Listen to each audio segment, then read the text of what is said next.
You're listening to How India's Economy Works, hosted by journalist and author Puja Mehra.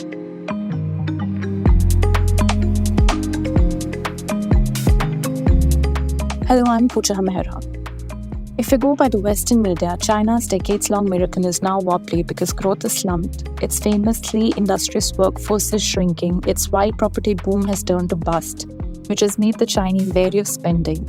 And the main pillar on which the Chinese miracle rests, the global system of free trade, is sort of disintegrating. China's response to its very real economic troubles is to double down on its plans of dominating the industries of tomorrow. This strategy is built around what officials call new productive forces and involves mass production of electric cars, batteries, drones, etc. Some of this will be made by world-class firms in fierce competition to innovate, lower costs, and increase value. But subsidies, implicit or explicit state direction, will also play a non-trivial role. China already accounts for 31% of global manufacturing. And by some estimates, annual investments in the new productive forces reached $1.6 trillion last year. Given that the Chinese are not big consumers and are spending even less, deterred by the uncertainty of the impact on their future of the real estate crash, some of the new production will have to be exported. The world realizes this and is falling back on what economists call protectionist measures to safeguard against a new wave of Chinese exports. Tariff falls have come up in preparation for the coming China shock. This isn't about de-risking supply chains against overdependence on China and maintaining economic security. The bigger concern now is that China will end up flooding global markets with low-cost, high-quality goods, wiping out industries in the rest of the world. My guest on the show today is Dr. Ila Patnaik, one of my favorite Indian economists for her rare ability for writing difficult-to-understand economics simply. Dr. Patnaik is the Group Chief Economist at the Aditya Birla Group. She was the principal economist in the Finance Ministry earlier, where she wrote the Modi government's first economic survey. One of the chapters in that she wrote is the only government document that has endorsed and outlined a shift to a proper free market economy in India. I asked Dr. Patnaik how India should respond to China's renewed push for a larger share of global exports. I've known Ila for such a long time that I can't recall our first meeting, but I do recall a book discussion sometime after the global financial crisis. At that time, India was seen as an upcoming global economic powerhouse and therefore a market for, among other things, books written by international best-selling authors. A senior editor of the Financial Times, I think, had written this book and was touring India promoting it.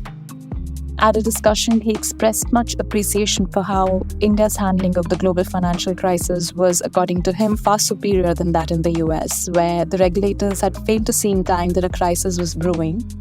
In contrast, the RBI here had announced preemptive safeguards, which had impressed this author tremendously. The Obama administration's bailouts for too big to fail institutions in the US, on the other hand, had dismayed him. Just as we in the audience thought that this book discussion was drawing to an end, Ila engaged the author in a gentle discussion about his fundamental arguments in her trademark, soft-spoken, polite way. This author had toured the whole world, selling thousands of copies of the book probably without being made to encounter the basic flaws in his arguments. The book had done well because it appealed to popular sentiments at that time about expertise and experts. But in Delhi's peak winter, he broke into a sweat trying to defend the book's main argument. Sadly, no recording is available.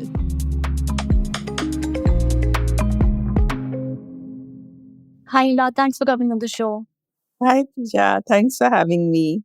Ila, I wanted to talk to you today about China and how China's ever-growing exports are a headache for all countries, and many countries such as the US and even India. We've tried various ways such as tariff walls, etc., to force China to correct some of the imbalance that it has in its trade with the rest of the world.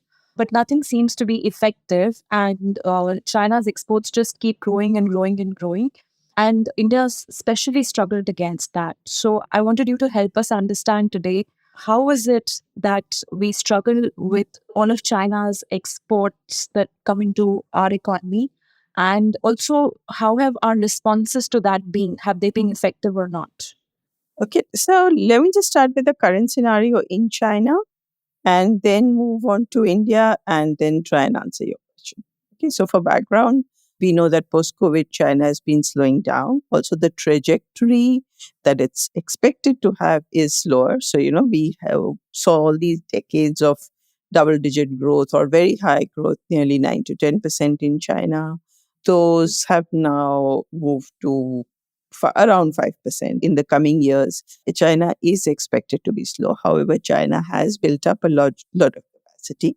And with the current real estate slowdown, also the demographic change that has happened where China has a lot less younger people, so maybe urbanization will be slower. Certainly more number of houses than perhaps are required by the population. So that slows down their new housing. All of that put together has created a situation where you're seeing unemployment in China, where you're seeing slower growth in China. And because the way the government works and the scale and coordination that happens there, there is a concerted effort to continue to have, if domestic demand is slowing down, then you want to have export. And earlier, exports have been an engine of growth for China for many years. And that was a model that worked. So it's quite expected and not surprising that, they try to bring back that model of high export growth, particularly when domestic demand is seen to be visibly slowing. Now, while that is happening in China and this thing of them trying, they're going to have to push out more exports. And, the advanced economies like the US and Europe are reacting by putting up tariff barriers. It is countries like ours where we haven't quite figured out yet how to respond. So let's look at, as I said, turn to India. So what are the factors? What's happening here? And it's again not something new here that we are uncompetitive as an economy compared to China. I mean, we've had poorer infrastructure, we've had higher labor costs, we've had higher energy costs, we have, in many cases, an irrational tariff structure. We actually, industry cross subsidizes agriculture or consumers. So, like in power, industry pays higher tariff and cross subsidizes households or agriculture. And in freight, also, industry subsidizes passenger traffic consumers. So, we've had many of these issues which are not new. So, been trying to solve some of them. So we got the GST, but then there are taxes still outside the GST. And I'll talk in further detail about some of those when I come to what can be done. But I'm just saying that here is a weaker system in many ways because there are more frictions, higher costs, more logistics issues, and things were difficult enough. But now, if the Chinese economy and the Chinese system and government and industry put together focus on increasing their exports, then we become more vulnerable. So that's kind of what is the situation today. And I think we have to, first of all, see this reality that this is something that is happening, that also the advanced economies are not embarrassed about trying to protect their industry. I mean, we seem to be caught in this situation where, we have to be the liberalizers. I just think that we're a bit late in the day. There was a phase when that was the fashion of the day. But today, when everybody has started protecting, then, we're wearing yesterday's fashion and we're going to say, no, no, no, we will be the liberalizers. And, when they are kind of when America realizes how their industries have been hollowed out, they're trying to revive some of them. I think we just need to first and foremost look around and say, okay, what is the problem? And then start looking for options. Now, one of the most important things I think we should do is first correct whatever we can before we start doing protectionism. So, yes, that's an option. It's on the table. Many countries are adopting that. Should I, at this point, give an interesting example I came across when I was preparing for this conversation that sort of makes it very stark on how difficult it is for even countries where cost competitiveness is not as much of an issue as it is in India, but how they stack up against China.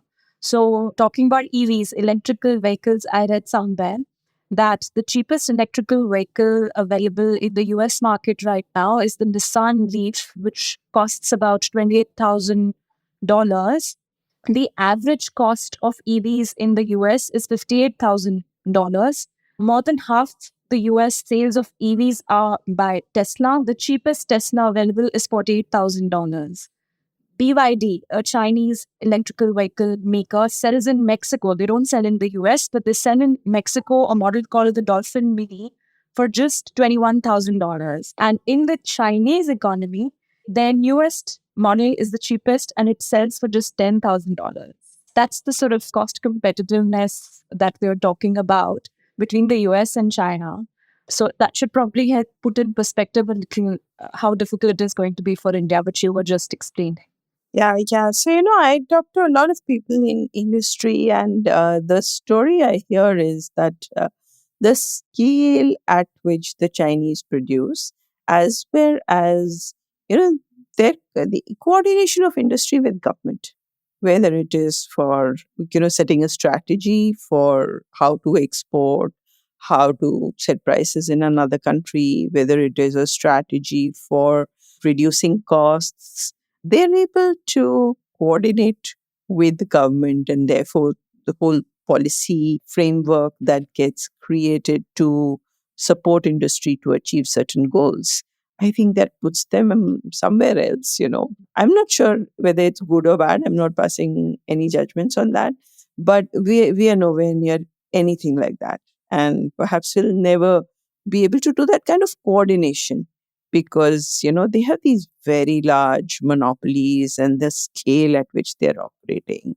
So, yes, it's really, it's difficult. It's very, very difficult because, and they've already created that capacity. So, when you think of new investment and you think of will my new investment be profitable or not, you have to think of, okay, you're going to put in fixed costs, whereas the Chinese have already put in that fixed cost, maybe even recovered it, and they will keep the factories going even at variable cost, which really means your prices will be very low. So, are you going to make money at those prices? And often the answer is no. And so you don't invest. Now, you look at the last 10, 12 years, private investment in India in manufacturing. So, basically, in tradables. So, there are some, let me define what I mean by tradables. There are some goods that are like, say, making roads or even cement or very, very heavy goods where the cost of transportation is very high and you may, or not possible to transport, where you have to produce locally, extract material locally, and then you produce locally. So those are non-tradables. There, we still are able to compete.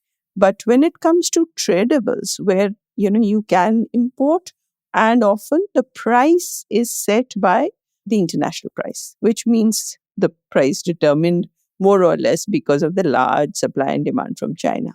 Then in those products, Indian industry finds it very hard to compete because in manufacturing, you're almost exporting. See, if you think about the market as, say, India, ASEAN have a free trade agreement. So that's the simplest example where products come in from ASEAN at zero duties as part of that agreement. Then the Indian producer is effectively facing an international market. So it is not as if there is a export market, but your domestic market has the same characteristics that an international market would have, which is where there are, zero duties there. So here you are with all kinds of cesses. Let me give you now some of the examples of the taxes. So like we talked about how we have a disadvantage, or industry in India has a disadvantage because it has to pay subsidize power for agriculture, power for households, freight for industry. So it has many disadvantages. Similarly, in tariffs also, we have disadvantages. Now, one very obvious thing that any trade theorist would agree is that there should not be inverted duties. Inverted duties are when the duty on the input is higher than the duty on the output. So, if that is the case, you actually make it more expensive to produce the output at home. If the same technology is being used abroad, then it's cheaper to just import it because you're paying higher duty on the input, whereas the person who is selling to you from abroad is not paying that higher duty and is just paying the duty on output. So we have many products where there is an inverted duty. We correct them one by one. Then there are lobbies. Each part of the value chain fights about the previous one and says, oh, this one is charging me too much. So you reduce that. Or you impose duties on some products which are raw materials. So your raw materials are more expensive. So that's one issue. And we need to correct that, and the government needs to correct that. The second would be taxes outside GST. So the consequence of that is that if you are an exporter, then your GST is returned to you. Plus you get, it's called road tax, that is remission of duties. So the additional non-GST duties get returned to you. But if you are a domestic producer, your competitor is only charged equivalent to the GST on the border. So effectively, you end up in paying what a coal says, an education says, RPO, the renewable power obligation, state duties on even captive power. So 1% tax is charged by states on captive power. So you end up paying all these additional duties, which the foreigner doesn't.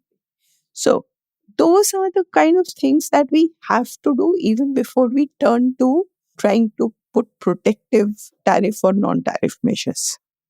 I mean, I would say, why doesn't it work? Because you haven't even started doing those. We need to start doing those. So even if we were, what you're explaining actually shows that how Indian industry has a hand tied behind their back and they're expected to compete with China. When, like I was saying earlier, many industries in other countries do not even have these handicaps, and even they are not able to compete.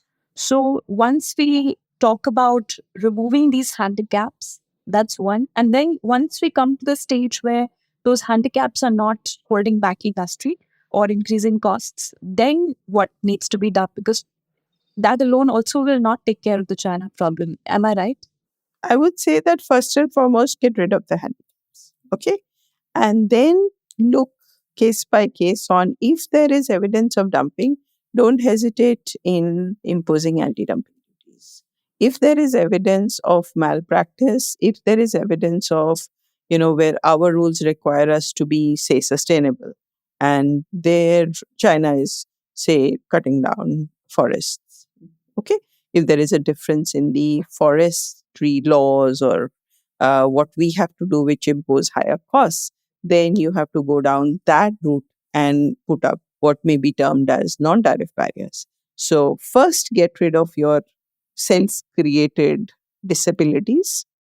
And having gotten rid of the disabilities, then on a case-by-case basis, wherever there is a problem, where they are coming in so aggressively. So there is this, sometimes anti-dumping duties work and sometimes they also don't work. Okay. So I've heard examples of where anti-dumping duty of 20% was imposed, where Chinese then reduced their prices by 200%. So, okay, what can you do? Another example where, and that was in the pharma industry in APIs, where you put an anti-dumping duty on the final output. And then there was coordination among the suppliers who were again Chinese for raw materials, which we buy from them, whose prices were increased almost as a coordinated effort. So then you are again, you're squeezed, even though you've managed to increase one side, but then if your prices are increased, you don't make margins. So it's not straightforward. It is not simple, but it's just that's why I said that the first thing you have to do is to understand and accept that there is a problem and we have to take action. Otherwise, in the next say the problem takes 5 years to solve. Okay, where China has excess capacity. 4 or 5 years where they try to push product. By the end of 5 years, you could lose your, if you start shutting down, you lose your capacity, you lose your skills, and then you don't know what to do.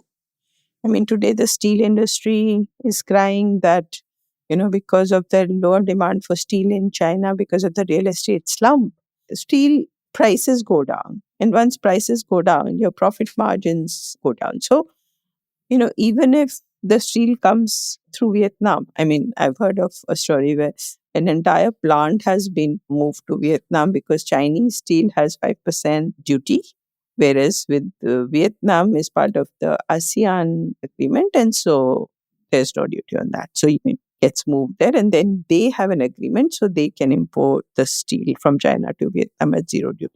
So companies can shift their operations from one part of the world to another, depending on where it is more profitable. So, there are no easy answers, but we do have to be aware of the fact that we don't want to hollow out our industry and decimate whatever capacity we have.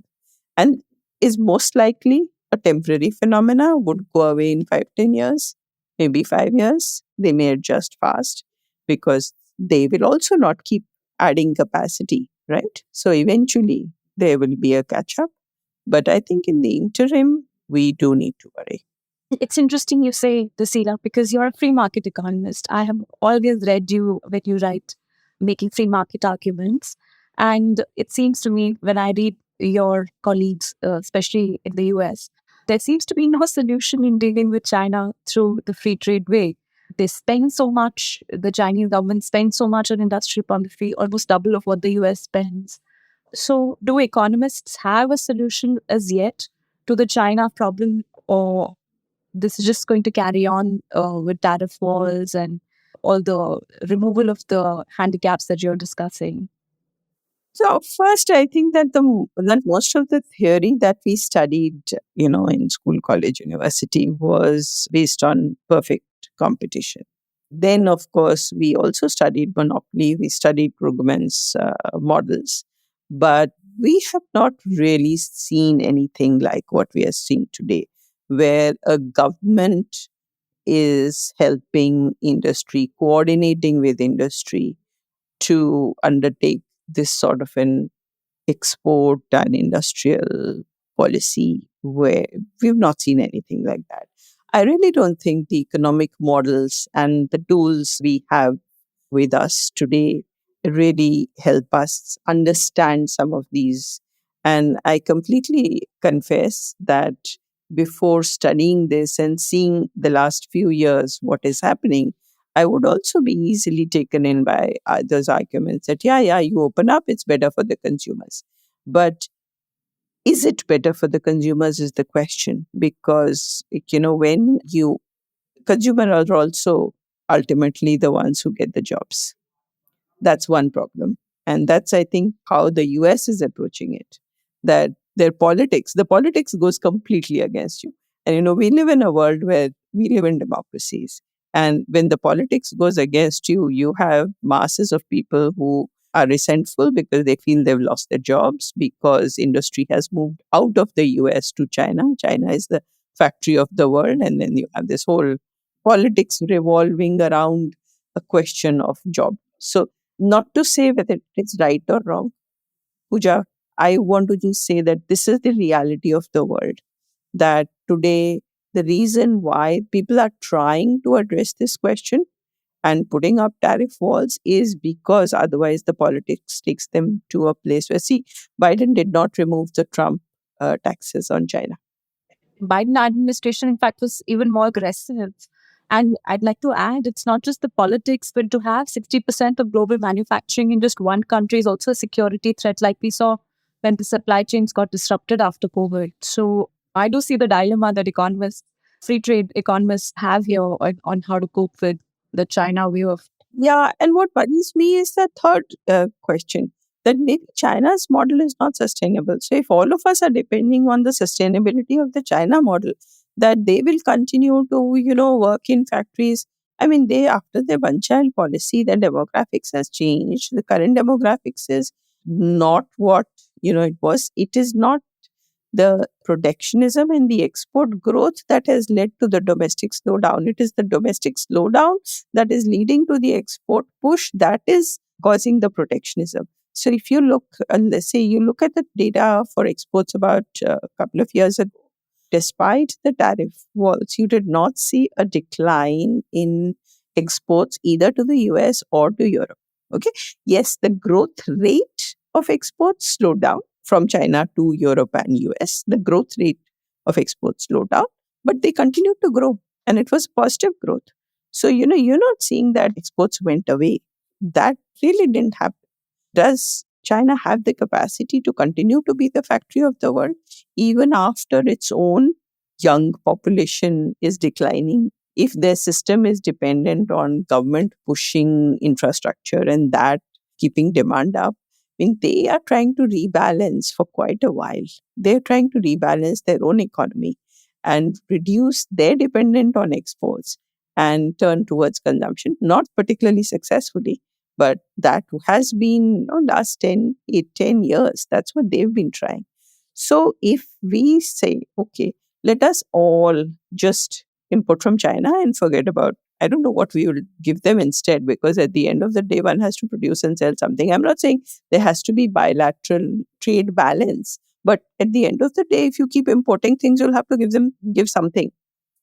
Yes, they might need software and services, but I don't know that that's adequate. And this is something we'll have to think about. Can we completely depend on them? Is their system going to be sustainable to continue giving us all the manufactured products in the world? They might be today, but will they continue to create capacity when they don't have domestic or much a slower export demand?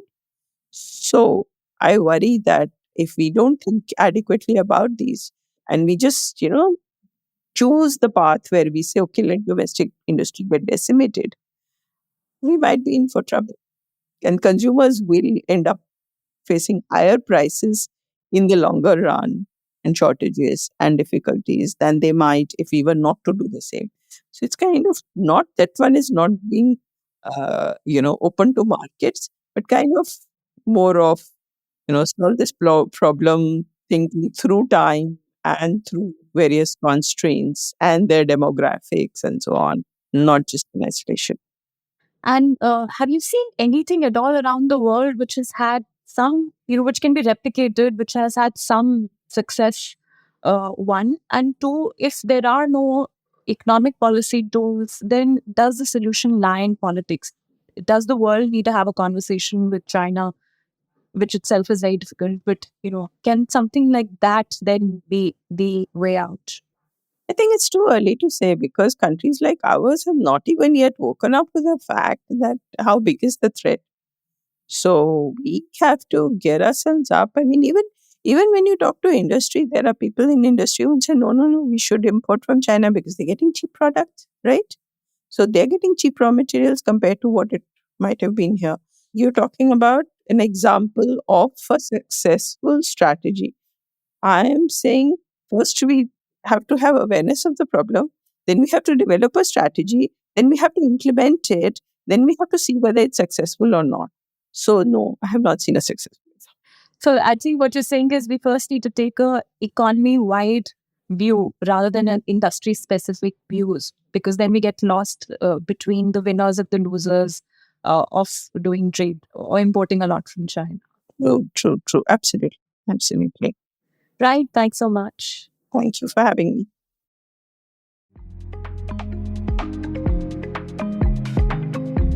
The Chinese exports create an imbalance in the global markets that puzzles and worries even those economists that normally advocate free trade. Ila's colleague in the finance ministry and former chief economic advisor, Dr. Arvind Subramanian, has just published a piece that will give you a start.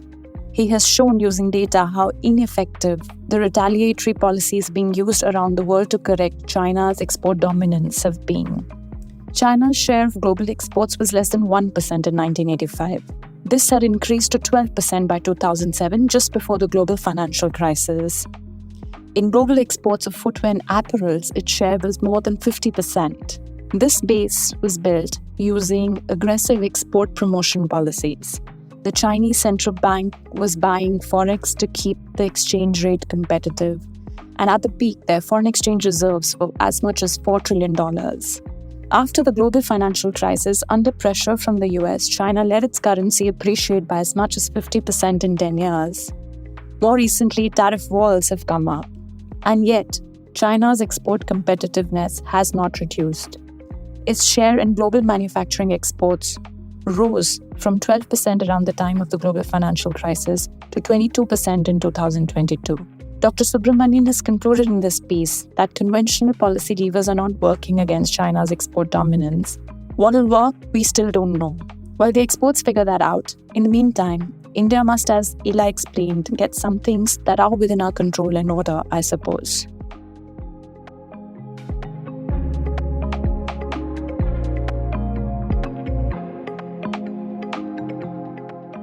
You've been listening to How India's Economy Works, hosted by journalist and author Puja Mehra.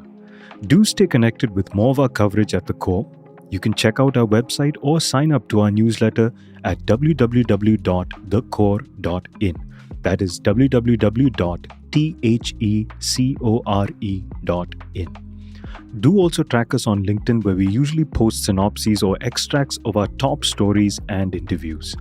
We would love your feedback, so do write to us at feedback@thecore.in. Thank you for listening.